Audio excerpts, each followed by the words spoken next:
Steven Spielberg's classic motion picture comes a breathtaking new ride for the whole family. Have the adventure of your life with E.T. when you ride the movies at Universal Studios Hollywood. When it comes to the E.T. Adventure, it stands out as one of Universal's most charming rides, perfectly capturing its intent, a small dark ride that acts as a sequel to the beloved 1982 movie. However, this iconic attraction isn't without its challenges. So today, I invite you to delve into the rich and intricate history of E.T. Adventure. Looking back on Universal, I feel that the parks have had countless classics replaced throughout the years, such as Confrontation, Twister, and most recently, Poseidon's Fury. While these rides may not be technological marvels by today's standards, they demonstrated at the time what Universal had to offer in contrast to Disney. However, there is still one attraction that stands as a true Universal classic and has been around since the park's opening: the E.T. Adventure in the Orlando Park. To understand why this is the only true Universal classic attraction that remains open, we have to go back to the film, and more importantly, to its director, Steven Spielberg.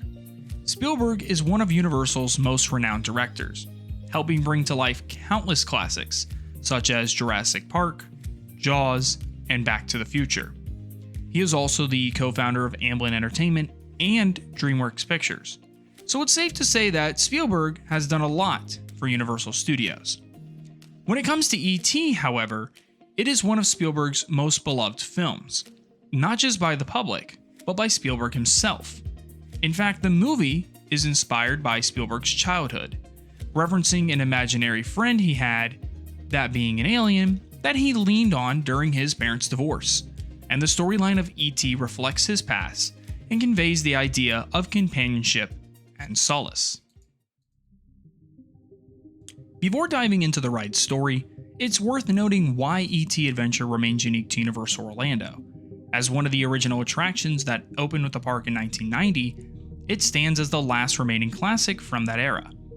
Now, while Universal Studios Hollywood did have the ride from June 12, 1991 to March 14, 2003, and Universal Studios Japan featured it from March 31, 2001 to May 10, 2009. These versions have since been retired, as in Hollywood it was replaced with Revenge of the Mummy, and in Japan it was replaced with Space Fantasy the Ride, a spinning roller coaster.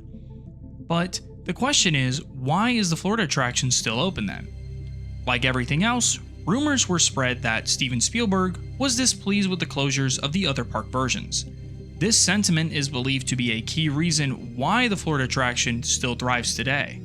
Some even speculate that due to Spielberg's influential role as a creative consultant for Universal, he holds the power to decide if and when E.T. Adventure will ever close its doors. So for now, it seems like E.T. isn't going anywhere anytime soon. So, for the ride's story, it centers around Gus helping E.T. as he is called by his teacher Botanicus to come to his home, the Green Planet. The planet's dying, as well as E.T.'s friends, and only E.T. and his healing touch is able to save them. The urgent mission is explained to Gus by Steven Spielberg, who then shares that their method of travel will be bikes, but thankfully, they won't have to pedal. Additionally, guests will need an interplanetary passport, which they can obtain from a team member by providing their first name. After receiving their passes, guests proceed to the ride's queue, ready to embark on the mission to help E.T. From what I can find, there doesn't seem to be a difference in the ride's story across the other versions, with the only exception being differences in the intro video's presentation. Next, I want to break down E.T. Adventure into two separate parts, the queue and the attraction experience, and discuss what makes this dark ride truly shine among anything else Universal has created. Starting with the queue, it's one of the most immersive experiences Universal has to offer. As guests make their way through, they enter a cave that leads into a forest reminiscent of scenes from the film. Immediately, the atmosphere is set, with low lighting that simulates a night in the forest, accompanied by an amazing pine scent that enhances the immersion. The queue is filled with pine trees and various rocks, creating a realistic forest ambience that transports guests into E.T.'s world. But what really makes guests feel like they're a part of E.T. Adventure goes beyond the scenery. Immediately to the right of the entrance, scientists are seen searching for E.T., creating a sense of urgency and intrigue, even for those unfamiliar with the film. Moving deeper, guests encounter a replica of the contraption E.T. uses in the film to contact home, complete with a flashing help message, adding to the narrative immersion. And finally, an animatronic of Botanicus appears, with smoke and lighting effects creating the illusion that he's teleported to Earth, urgently seeking guests to help return E.T. These details, along with the ambient sounds of birds, frogs, and bugs, fully immerse guests in the forest environment and set the stage for the adventure ahead.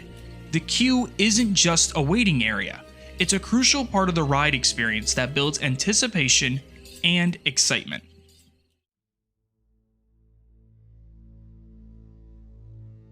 Moving into the attraction, I want to break it into two separate parts. The first half of the ride on Earth, and the second half on the Green Planet. Details continue to enrich the experience, starting from when guests load onto the ride vehicles modeled after the bikes from the film. In the front middle bike, guests can see a basket containing E.T., who occasionally pops up during the ride, enhancing the immersion. Families with young children can often arrange for a child to sit in the E.T. seat upon request, adding to the personalized experience when the ride isn't too busy. As guests depart from the boarding station, they pass Elliot's treehouse with its Keep Out sign, and soon after, guests find themselves in a small camp set up by scientists, where E.T. appears and speaks. Scientists notice the guests with E.T. and call for backup to intercept them. Riding past forested areas, guests encounter flashlight beams and police chatter, followed by the sudden appearance of Jeep lights and a roaring engine, as they speed through the scene. Throughout these forest scenes, various police vehicles and animatronics create a sense of urgency and excitement, including a memorable moment where the guests land on the hood of a cop car. Oh! Hold it right there! You're on the... Whoa! In the climactic sequence, guests are cornered by the police, but E.T. encourages them to fly.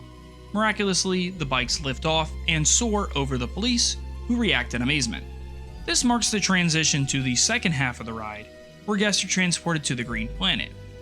Here, the most impressive part of the attraction unfolds. Guests fly over a detailed scale model city, illuminated with moving cars and a vibrant football stadium. Looking towards the background, guests see themselves flying in front of the moon as a nod to the iconic scene from the movie. Once guests pass through the city portion, however, they enter a tunnel that flashes light and envelops them with a wave of mugginess. Here, guests witness the Green Planet in its dying state. Encountering another E.T. and an alien companion of theirs, the scene is highlighted by a model of the ship from the film, prominently displayed behind the animatronics. The E.T. alien expresses urgency for guests to help E.T.'s friends on the planet, emphasizing the need to act quickly.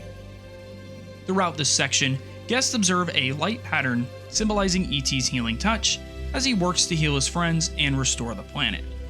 Each friend healed welcomes E.T. home, culminating in a celebration where E.T.'s final friend invites guests to join in. As guests ride through different areas featuring baby and adult E.T. celebrating, an upbeat rendition of the E.T. theme plays, adding to the festive atmosphere. Finally, as guests approach the end of the ride, they see E.T. to their right. He thanks each guest by their first names. Ben, Melissa, Brian, Joe, Emily. Going back to that interplanetary passport that they provided to team members earlier in the queue, this personal touch enhances the immersion initiated by the ride's queue experience, reinforcing the emotional connection guests feel with E.T. and his world. This interaction serves as the conclusion to E.T. Adventure, making it an unforgettable experience at Universal Studios. The E.T. Adventure offers a unique appeal to Universal Studios, particularly in a park where screen-based attractions dominate. Its reliance on practical effects and animatronics set it apart, offering a refreshing departure from the usual experience. The seamless integration of the ride with its immersive queue creates a journey that embodies Universal's original vision of Ride the Movies.